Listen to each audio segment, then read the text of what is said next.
Hey guys, it's me Walter. I know you're probably confused as to how the heck I got the Tardis, but don't worry, I asked David Tennant for permission. Here's video evidence. Lines of bingle Dang bongle it, dingle wrong dangle video. yickety. Where did I put it?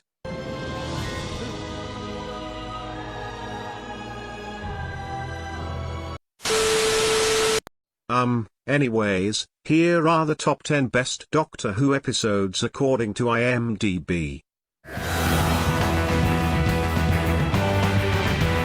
While it wasn't the last episode of David Tennant's run as the 10th Doctor, Journey's End served as the climax to the storylines Russell T Davies had been building throughout the 10th Doctor era. The episode features the Doctor teaming up with all of his companions from his previous seasons in order to stop the Daleks from destroying the universe. Fans lauded the Series 4 finale, appreciating how it was able to bring past characters into the fold while keeping the story focused on the Doctor and his current companion, Donna, who is incidentally one of the characters returning for the 60th anniversary specials. Adapted from a 1995 Doctor Who tie-in novel by Paul Cornell, The Family of Blood concludes a story began in the previous episode, Human Nature, in which the Doctor alters his biology and becomes human in order to escape a family of gaseous hunters bent on stealing his life force. In doing so, the Doctor loses his memories and becomes a teacher by the name of John Smith. The two-parter was acclaimed for its unique twist on the Doctor Who formula and David Tennant's skillful performance. The finale of Series 2, Doomsday, is often referred to as the most heartbreaking episode of Doctor Who. This episode is the second half of a two-part arc started in Army of Ghosts, which began with the ghosts of people's loved ones appearing across the Earth and lead to a conflict between the Daleks and the Cybermen. The episode expertly wrapped up many plot points from Series 2, but is best known as the final episode in which the Doctor's companion Rose Tyler appeared in a leading role. Her tragic departure from the show was widely praised by fans as one of the strongest emotional gut punches in Doctor Who history.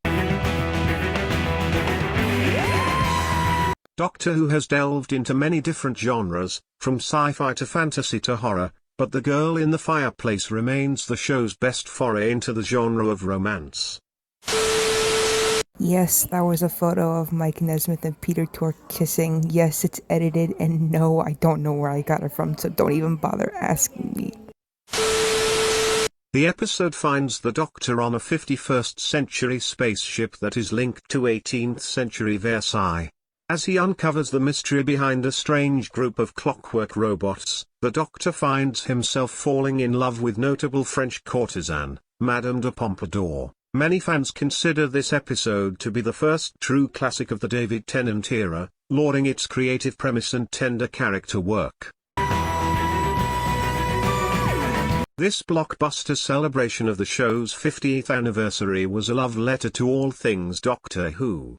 It united the two most popular Doctors of the modern era, David Tennant and Matt Smith, and featured a number of other iterations of the iconic character, from a secret regeneration played by John Hurt to a cameo from classic-era legend, Tom Baker. The episode, which features multiple Doctors teaming up to rewrite the tragic history of their home planet, was screened in theaters worldwide and quickly gained its status as the best crossover episode in the show's history. Whoa, I never knew this was shown in theaters. That's pretty crazy, not gonna lie.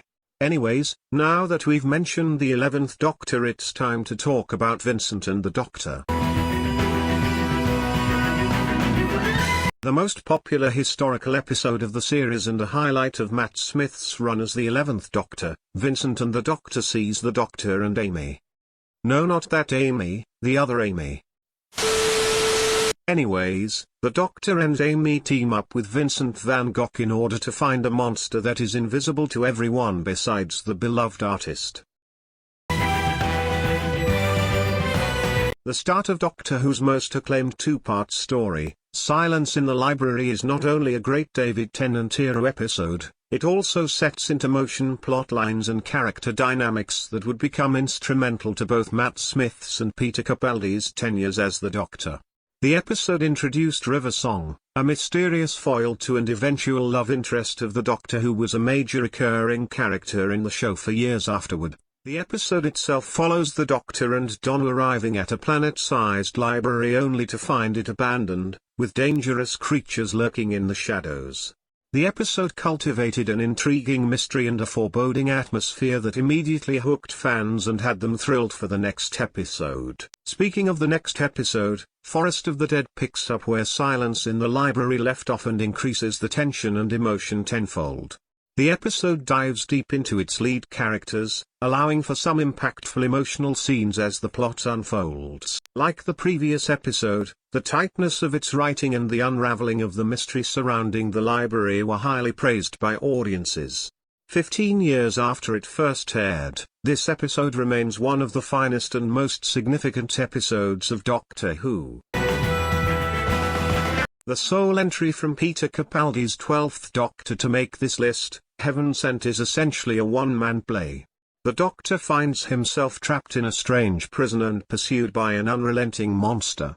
The mystery of the true nature of his imprisonment is unveiled as the Doctor fights with all his might to escape, no matter how long it may take. While praise for Capaldi's era as a whole was somewhat more muted than David Tennant's or Matt Smith's, this episode in particular was unanimously praised as one of the show's best.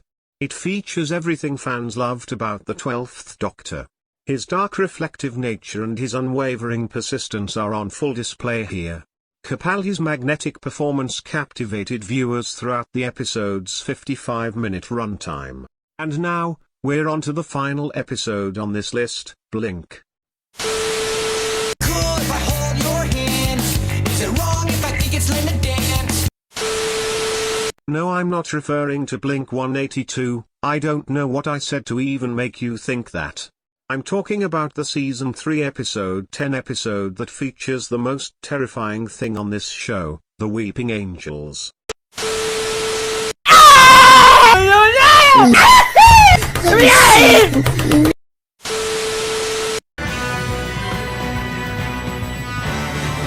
On paper, Blink doesn't seem like it would be a hit. This Series 3 episode was made on a tight schedule with a very low budget and had barely any screen time for the Doctor and Martha, focusing instead on a never-before-seen character named Sally Sparrow. It's a one-off episode that has no bearing on the arc of the show, but it quickly became a fan favorite thanks to the introduction of one of Doctor Who's most horrific villains, the Weeping Angels. The Stephen Moffat-penned episode plays out like a short horror film, playing on the primal fear of something sneaking up on you when you turn your back. The Weeping Angels appear to be ordinary statues when you're looking at them, but as soon as you look away, they move into attack. The terrifying concept enthralled viewers who were quick to call it the greatest Doctor Who episode of all time. The Angels returned later in the series, appearing in beloved episodes from both Matt Smith's and Jodie Whittaker's eras. But their most frightening incarnation remained their appearance in Blink. Oh shit guys, I've been caught. I'll see you all in the next video, every Doctor in Doctor Who ranked according to Reddit. For God's sake! You'll never take me alive, David Tennant.